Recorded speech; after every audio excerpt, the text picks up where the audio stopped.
Olá a todos, aqui estamos nós novamente nos nossos vídeos sobre fitness mental. Eu hoje quero começar por vos pedir desculpa pelo meu atraso, pelo vídeo da semana passada, não é? Acontece que este fim de semana foi fim de semana de família e na nossa casa nós priorizamos sempre as questões familiares face às questões do trabalho, por isso espero que vocês compreendam o meu atraso. Mas para descarga de consciência e para vos compensar pelo meu atraso, hoje tenho um vídeo extraordinário preparado para vocês e que provavelmente será bem mais longo do que os anteriores. Mas quero começar também por agradecer todas as mensagens que eu tenho recebido. Eu tenho recebido mensagens de pessoas que estão a praticar o fitness mental e tem sido muito gratificante saber que, mesmo que seja que fosse só uma pessoa a quem as minhas mensagens chegassem e já fizessem diferença, já seria ótimo. E então receber todas as vossas mensagens tem sido mesmo maravilhoso. Obrigada pelo vosso carinho. Eu gostava de saber também, gostava de vos questionar sobre como é que anda o vosso trabalho de fitness mental e como é que isso tem influenciado a vossa felicidade. Continuem-me mandando mensagens, continuem-me mandando fotos e partilhem com todas as pessoas, quer no Facebook, quer aqui no YouTube. Como é que tem sido essa experiência e como é que estamos na questão dos post-its e sobre a gratidão, as 3 coisas boas do vosso dia. Têm trabalhado nisso? Tem sido muito interessante e eu queria partilhar com vocês uma mensagem que eu recebi de uma pré-adolescente, nem é adolescente, é uma pré-adolescente, em que ela me falou que já tinha o hábito de pensar sobre as coisas boas quando ia para a cama, mas também pensava sobre as coisas más. Então combinámos que ela pode pensar, óbvio, pensar nas coisas boas e nas coisas más do seu dia, mas vai escrever no papel apenas as coisas boas. Então ficou assim combinado. E hoje, como prometido, nós vamos falar sobre felicidade na mesma, mas sobre o poder da nossa mente. E para falar sobre isso, eu trago-vos hoje 2 livros que eu amo e que quem me conhece vai reconhecer estes 2 livros porque eu falo muito sobre eles, principalmente com os meus pacientes. Então, aqui vai para vocês, vão reconhecer o famoso You Are the Placebo, do Joey Dispenza. Joey Dispenza, que é um neurocientista e foi ele que me inspirou a fazer o meu 2º mestrado em neurociências. É um ser humano extraordinário e com uma abordagem neurocientífica fora do comum e que tem feito a diferença na vida de muitas pessoas, incluindo na minha, porque foi uma inspiração. Bem, este livro é extraordinário, eu aconselho, já traduzido em português para quem quiser pesquisar sobre ele. You Are the Placebo e o Dr. Joey Dispenza. A tradução em português acredito que seja Você é o placebo ou Tu és o placebo, já não me lembro muito bem da tradução, mas pelo nome do autor vocês descobrem facilmente. Vou começar por vos falar sobre duas definições, 2 conceitos que o Dr. Joey Dispenza aborda aqui no livro e que só estes 2 conceitos, acredito que já vos vai dar uma noção extraordinária do poder da nossa mente. Mas eu ainda depois vou acrescentar mais conteúdo aí. Ele fala-nos em 2 conceitos, placebo e nocebo, que ainda no outro dia eu tinha uma discussão, estava a falar com uma pessoa sobre isto. A palavra placebo é uma palavra que tem sido bastante utilizada ultimamente e é uma palavra que é utilizada quando nós utilizamos uma substância que é administrada num paciente, numa pessoa, e que é administrada como se tivesse um efeito farmacológico, mas não é uma substância farmacológica, não é um medicamento, pode ser uma água com açúcar, pode ser simplesmente água, e existem imensos estudos que são feitos assim, com água destilada ou com água com açúcar, e este efeito placebo tem vindo a ser muito estudado. Porquê? Quando nós administramos numa pessoa uma substância que não é, que a pessoa pensa que é farmacológica, mas que não é farmacológica, e mesmo assim ela tem o efeito como se fosse farmacológica, isto significa qualquer coisa, não é? Isto significa que há um poder. E onde é que está esse poder? Aqui, não é? É a questão do acreditar. Se nós acreditamos que aquela substância nos vai fazer bem, ela vai nos fazer bem.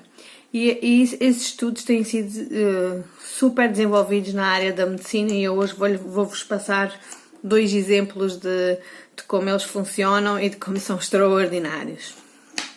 Assustadoramente extraordinários. Mas também temos o nocebo, que é exatamente o oposto. A palavra placebo, em latim, significa agradar. Em latim, a palavra nocebo significa prejudicar, fazer um mal a outra pessoa. E o nocebo também existe, esse efeito nocebo também existe, infelizmente, não é? Mas a nossa mente é assim. Eu sempre falo aos meus pacientes que a nossa energia, o nosso poder está todo cá agora. Ele existe para o bem e para o mal. E quem pode decidir o que vai fazer com ele é cada um de nós, não é verdade? Então, a noção de nocebo significa o quê? Quando é utilizada uma substância que não tem qualquer efeito farmacológico, mas que provoca um efeito negativo na pessoa, apenas porque a pessoa assim acredita que será. E não tem que ser só utilizada em substâncias, porque a nossa mente tem esse poder, e aqui no livro do Joe Dispenza, do Dr. Joe Dispenza, ele fala no voodoo e nessas questões que as pessoas acreditam que funciona e o que é que acontece? Funciona. Porquê? Porque a pessoa acreditou. Está aqui. Unicamente aqui. Certo? Então temos aqui 2 conceitos novos, 2 conceitos para vocês explorarem o poder da vossa mente. Mas os conceitos existem, a ciência vem comprovando que é assim que funciona, mas eu quero vos dar 2 exemplos bastante reais, 2 exemplos científicos, 2 exemplos que surgem em livros e que são muito interessantes para nós refletirmos. Quem acompanha o meu blog e quem tem lido os meus textos também vai reconhecer o exemplo que eu vou dar hoje. Mas é um exemplo que eu acredito que mesmo quem já ouviu merece voltar a ouvir e quem já leu merece voltar a ler e reler, porque tem muito impacto. Até em mim, que já sei disto, já li este livro há alguns anos atrás e que já tenho conhecimento sobre estas questões. Para mim também é importante de vez em quando ler e ativar essa informação no meu cérebro, que nós às vezes esquecemos destes pormenores.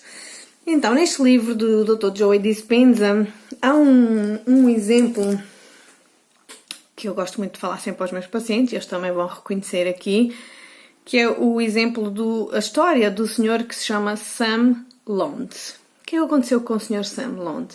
O Sr. Sam Lond foi diagnosticado com câncer no esófago e o que é que aconteceu? O médico disse a ele que ele já não tinha muito tempo de vida e que não havia nada a fazer em relação à sua situação de saúde. Mas perguntou o que é que lhe poderia fazer para ajudar, para ele se sentir melhor nos últimos momentos da sua vida. E ele pediu ao médico que o ajudasse a viver até ao Natal, porque o Natal era importante para ele e que gostava de passar um último Natal com a sua família. E o médico ajudou, medicou, deu-lhe alta, deixou-o ir para casa e no mês de outubro ele foi para casa. E nisto ele já tinha passado por vários médicos, a família já tinha sido informada que ele só teria alguns meses de vida, mas ele saiu do hospital convencido que ia passar o Natal com a família. Percebam aqui o efeito placebo. Ele não tomou nenhuma substância que lhe diga que ele vai sobreviver até o Natal, mas ele convenceu-se que vai viver o Natal, levou a sua medicaçãozinha e leva o seu diagnóstico de cancro no esófago. Foi para casa, recebeu alta, foi para casa. 2 semanas depois do Natal, ele volta ao hospital e o médico ficou muito surpreendido porque ele estava ótimo durante este tempo. Desde outubro até o Natal ele estava ótimo, não havia nenhuma justificação para ele voltar ao hospital. Mas voltou a fazer-lhe os exames e percebeu que realmente havia qualquer coisa ali no pulmão, uma pneumoniazinha, e parecia que o seu cancro já tinha se alastrado para o fígado. E nisto, em 4 dias, o Sam Lond morreu. E eles foram fazer a autópsia. E agora é aqui que eu gostava que vocês colocassem o vosso foco. O senhor foi diagnosticado com cancro no esófago, depois houve uma questãozita de uma pneumonia que foi diagnosticada, mas uma coisa leve, e uma metástase do seu cancro no fígado. Quando lhe foram fazer a ecografia, perceberam que o cancro no esófago estava totalmente curado, a pneumonia tinha sido super leve, nada que tivesse sequer ficado registado no seu pulmão, que fosse visível, e a metástase no fígado acabou por ser um falso positivo. Então depois o autor questiona-se no fim, porquê que o homem morreu? Porquê que vocês acham que o homem morreu? Em 4 dias. Ele teve vários meses, quase 3 meses, bom, ótimo, porque ele sabia que o médico ia ajudá-lo a viver até ao Natal. Chega a altura do Natal, ele volta ao hospital, ele morre em 4 dias depois de estar no hospital. Porquê?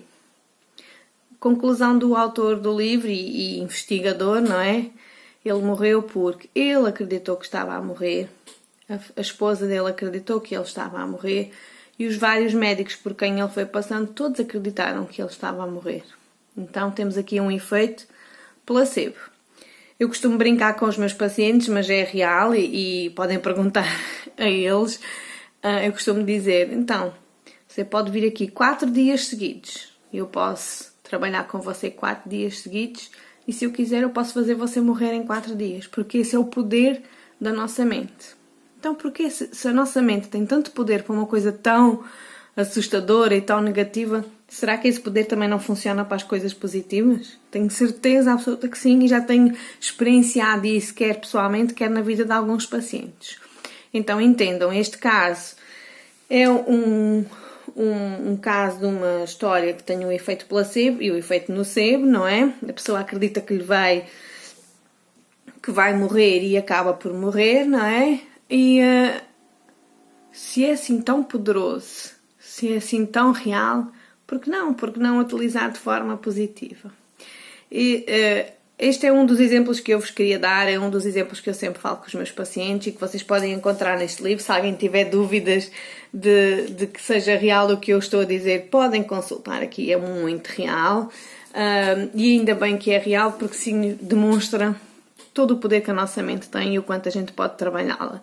Agora, colocando aqui no nosso contexto da felicidade, já imaginaram utilizar o poder desta energia que consegue acabar com a vida de uma pessoa em 4 dias, transformá-la em coisas positivas rumo à nossa felicidade?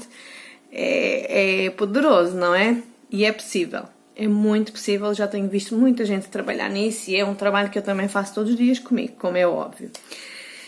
Vamos falar de outro caso que não vem nesse livro do Dr. Joe Dispenza, vem neste livro que se chama A Cura pela Mente, que é uma tradução, foi escrito pela doutora Lisa e este livro também é muito interessante e no início do livro a autora descreve que começou a escrever este livro porque ela é médica. E sempre que eu estava sempre a ouvir falar neste efeito placebo, no facto de a mente prevalecer sobre o corpo ou ter influência sobre o corpo, como é que isto é possível? Porque é biológica, ela é médica, não é? Tem que acreditar na parte biológica e ela começa a escrever livros convencida que vai contrariar todas estas teorias e no fim ela acaba escrevendo um livro que se chama A Cura pela Mente. É muito interessante, não é? Significa o quê? Toda a pesquisa que ela fez, toda a procura que ela foi fazendo no sentido de provar que a nossa mente não tem poder sobre o nosso corpo, acabou por comprovar, por descobrir e aceitar que a nossa mente tem muito poder sobre o nosso corpo. Então, isso faz-me lembrar uma frase de Sócrates, que ele diz que não há doença que esteja no corpo que não esteja na nossa mente. E é verdade, é assim que funciona. E existem milhões de estudos que vêm comprovando cada vez mais esse poder. Mas vamos falar neste estudo que está aqui, que, como eu costumo dizer, se não fosse trágico, seria cómico. Porque é um estudo feito por um médico e esse médico tem como objetivo mostrar que a sua cirurgia é uma cirurgia que ele faz à rótula o objetivo dele é mostrar o quanto a sua cirurgia é extraordinária e tem efeito nas pessoas e acredito que seja um bocadinho também uma questão do ego dele, mostrar o quanto ele é um excelente cirurgião. E então, o que é que acontece? Ele faz um estudo muito interessante. O estudo é feito em pacientes que tinham dores que eram incapacitantes, dores que limitavam esses pacientes, dores localizadas nos joelhos. E o que é que acontece? Ele quer comprovar que realmente ele está a curar essas pessoas, o trabalho dele é extraordinário. E o que é que ele faz? Ele próprio decide fazer um estudo. Ele divide o grupo de pessoas aleatoriamente no grupo A e no grupo B e no grupo A ele faz a cirurgia, de facto faz mesmo a cirurgia a essas pessoas, e no grupo B ele não faz, mas essas pessoas são induzidas a acreditar que a cirurgia foi feita.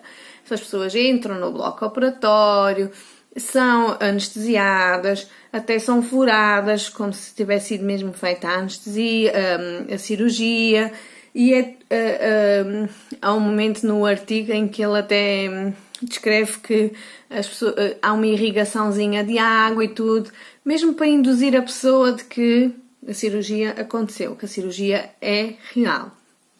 O que é que acontece? Aqui vem a parte do trágico e do cómico.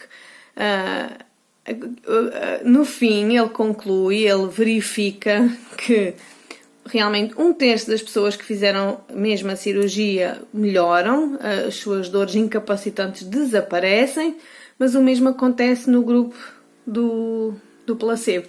Exatamente a mesma percentagem de pessoas no momento após a cirurgia tem grandes melhorias, mas ao longo do tempo o número de pessoas que vai melhorando é superior, porque essas pessoas também não passaram pelo trauma da cirurgia, então não têm que lidar com as complicações da cirurgia, nem com o trauma da recuperação da cirurgia. Então o que é que o médico e o seu ego gigante acabaram por comprovar? Que a cirurgia não é realmente a cirurgia que estava a curar as pessoas, era o facto das pessoas acreditarem que a cirurgia as ia curar é que fazia com que elas melhorassem. Conseguem entender aqui o efeito placebo novamente? Então o que é que acontece? Temos um médico tentando comprovar que as suas teorias, que as suas cirurgias são ótimas, maravilhosas e que vêm curando imensas pessoas, e no fim o governo dos Estados Unidos acaba por proibir esta cirurgia. Curioso, não é? Porquê? O próprio médico mostrou que não era a cirurgia que estava a tirar as dores às pessoas, era o facto de elas acreditarem que a cirurgia ia lhes tirar a dor e que elas iam voltar a conseguir andar e ficar capacitados, não é? E aí a cirurgia é tirada do Plano Nacional de Saúde. É muito interessante pensar sobre isto porque temos aqui um puro biológico efeito placebo, entendem? Agora, temos este efeito placebo que aconteceu de forma positiva, não é? As pessoas acreditam que a cirurgia vai ajudá-las e a cirurgia ajuda mesmo. Pode acontecer aquelas pessoas que vão fazer a cirurgia e que não acham que vai funcionar, e também há aquelas pessoas que vão fazer a cirurgia e que acreditam que não vai ajudar e só vai prejudicar. Aqui temos o efeito nocebo. E cada vez existem mais estudos que vêm demonstrando que essa mudança de mentalidade pré-operatória é muito importante, que uma pessoa não deve ir para o bloco operatório sem estar certa de que a cirurgia a vai ajudar, que ela vai sobreviver mesmo nos casos mais graves, não é? E que vai dar certo, porque a nossa mente é poderosa. E eu acho muito interessante falar sobre estes temas, porque ainda há pessoas que são muito relutantes e que têm dificuldade, não é? Em compreender que funciona assim, mas a ciência vem comprovando, não sou eu que estou a inventar. Eu estou-vos a mostrar 2 livros, mas eu poderia vos mostrar dezenas de livros que eu tenho aqui que vêm comprovar estas noções, estes conceitos de nocebo e do placebo. Mas se nós pararmos e olharmos à nossa volta, cada vez mais nós vamos encontrar pessoas, talvez mais nocebos do que placebos, não é verdade? Então, imaginem o quanto isso não afeta vocês todos nós, no nosso dia a dia. A nossa mente tem muito poder. Não há doença que esteja no nosso corpo que não esteja na nossa mente. Então, por que não fazer ao contrário? Por que não tirar da nossa mente para tirar do nosso corpo? Há centenas, eu diria milhares de estudos de casos que vêm comprovando isso. Eu vou-vos mostrar casos de pessoas assim extraordinários que até para as pessoas que sejam mais céticas é difícil de acreditar, mas até os mais céticos não podem contrariar a ciência, não é? Há histórias extraordinárias, histórias impressionantes, e eu acredito que todos nós, nem que seja de uma figura pública ou alguém da família, todos nós conhecemos casos de pessoas que superaram a doença, que superaram situações traumatizantes e que deram a volta por cima. Mas também conhecemos pessoas que determinaram na cabeça delas, na mente delas, não dar a volta por cima e ser vítima dessas situações, não é? É óbvio que isto não é uma decisão consciente e não acontece porque a pessoa diz, não, eu não quero. Óbvio que não. Tem tudo a ver com o histórico, não é? Da vida da pessoa, as bases que ela tem, as bases psicológicas, as bases neuronais que ela tem para lidar com essas situações. Mas a verdade, e eu falei isto no nosso primeiro vídeo, o nosso cérebro está aí, disponível para todas as mudanças que nós quisermos fazer nele. Então, se nós sabemos que o nosso cérebro é plástico, que o nosso cérebro trabalha sempre no sentido de obter prazer, que o nosso cérebro trabalha no sentido da felicidade e que cabe a cada um de nós determinar se nós queremos que ganhe o efeito placebo ou o efeito nocebo, então eu acho que vale a pena, não é? Vale a pena parar e fazer essas reflexões. E é isso que eu faço na minha terapia, que eu levo os meus pacientes a refletirem qual é que tipo de pessoas é que eles querem ser, se querem ser aquelas pessoas de efeito placebo nos outros ou de efeito nocebo nos outros e neles próprios, não é? E porque é real, é assim que funciona, não tem como contestar, tá bem? Então, se não tem como contestar, a gente tem que se render e a gente tem que compreender como é que funciona. A nossa mente tem poder sobre o nosso corpo, a nossa mente determina quem nós somos, o que nós somos e como nós somos. Agora, cada um de nós é que vai definir o que é que deixa a sua mente trabalhar. E eu sempre costumo falar, nem que eu fosse a melhor terapeuta do mundo, se a pessoa não está disposta a mudar e a acreditar e a fazer as coisas darem certo, a serem pessoas de efeito placebo, fica difícil, não é? Fica difícil ajudar. Bem, o meu vídeo já está demasiado grande, eu queria continuar aqui a falar sobre este tema com vocês durante horas, mas estou a tentar me controlar. Quem me conhece sabe que eu tenho essa dificuldade, mas eu quero terminar este vídeo com uma questão e quero muito que vocês reflitam sobre isso. Vou colocar duas questões, não uma, duas. Que tipo de pessoa você tem sido? Uma pessoa de efeito placebo ou uma pessoa de efeito nocebo?